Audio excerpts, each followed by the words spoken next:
It's been 32 years since a young Matthew McConaughey burst into our screens with that famous "All right, all right, all right," starring in Dazed and Confused. Within just a couple of years, he was Hollywood's leading man, starring in hit movies like A Time to Kill, The Wedding Planner, and How to Lose a Guy in 10 Days.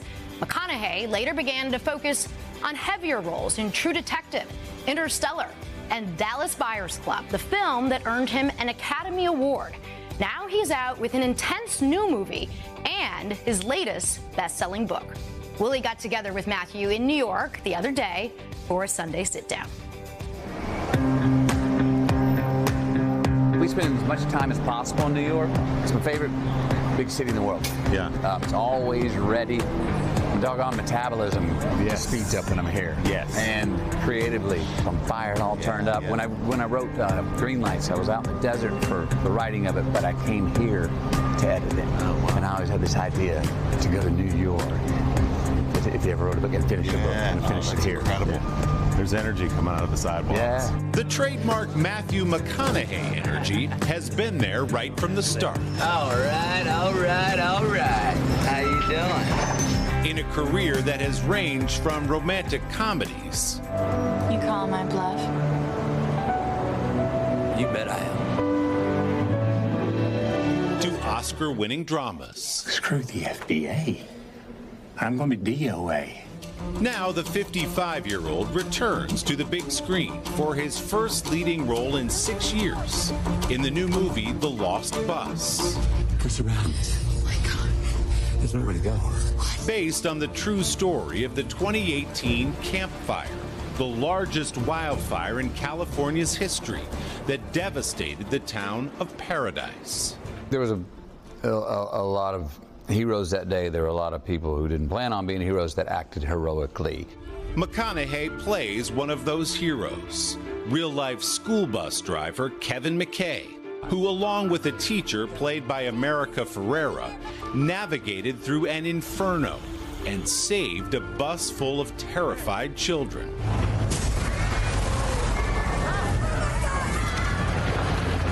And you got a chance to talk to Kevin. What were those conversations like with him? I sat with him and he retold me the day and how he made the decision to go get those kids and how almost utilitarian was my job.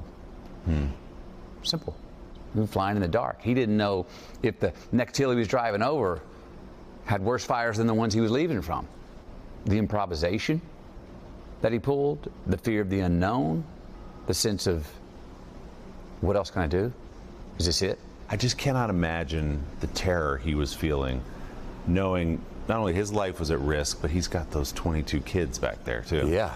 In this story, this was, if you want to get through hell, sometimes you got to drive right down the throat of the dragon, not wait on it, not be passive at all.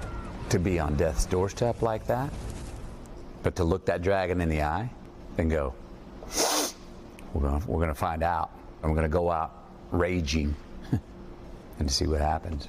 The movie was a family affair for McConaughey, whose own 17-year-old son, Levi, played Kevin's son, Sean. I'm off this Saturday. You and I could do something this weekend. I'm good. I don't feel well. What was that like for you? There was an extra sort of soul to it for me. Felt very professional doing it with him, though.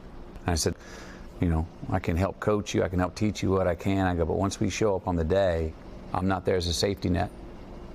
And he showed up. He was not looking at me to go, hey, is it okay? How'd I do? He worked with the director, and I sat back as a proud dad going, there we go. So is he off and running? Does he want to do what Dad does? He's leaning into it. Yeah. I'm not putting that pressure on him either way.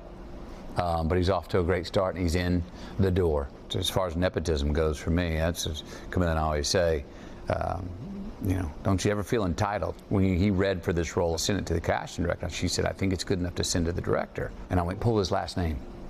And the director saw it and said, that's the kid. So he got it on his own merit. I tried to do my best, teach and coach him. I probably overcoached him a couple of times. Oh yeah, we do that as dads. I'm probably, sure. I'm put him in a scene or two, and I'm like, I think I gave him too much to think about. Damn it. Shh. And your mom is in it too. Yeah. As your mom, she was great. 93. Wow. She can find energy, especially if she gonna be in front of the camera.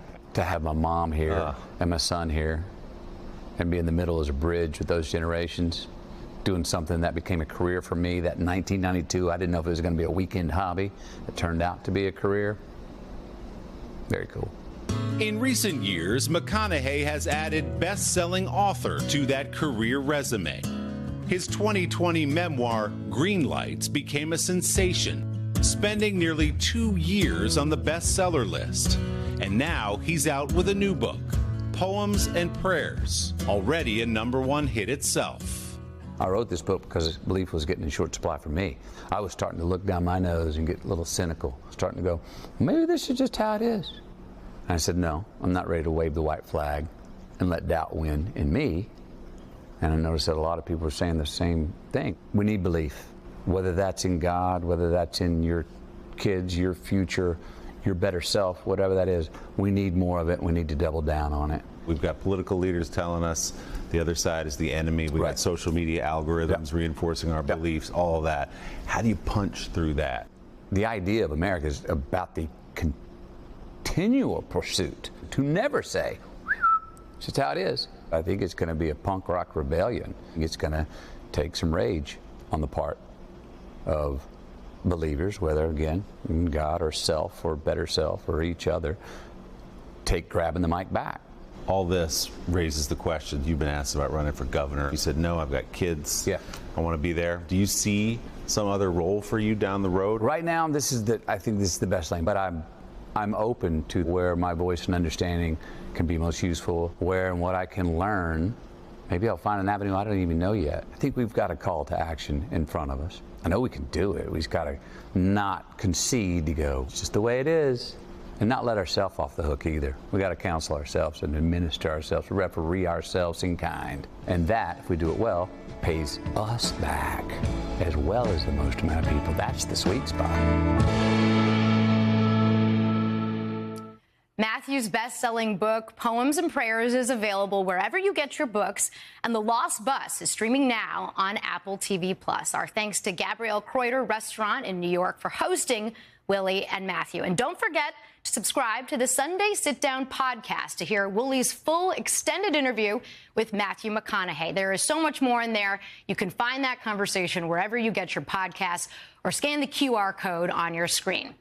Hey, thanks for watching. And don't forget, you can catch the Today Show every morning on NBC or take Today when you're on the go. Just follow the Today podcast on Apple Podcasts, Spotify, or wherever you listen.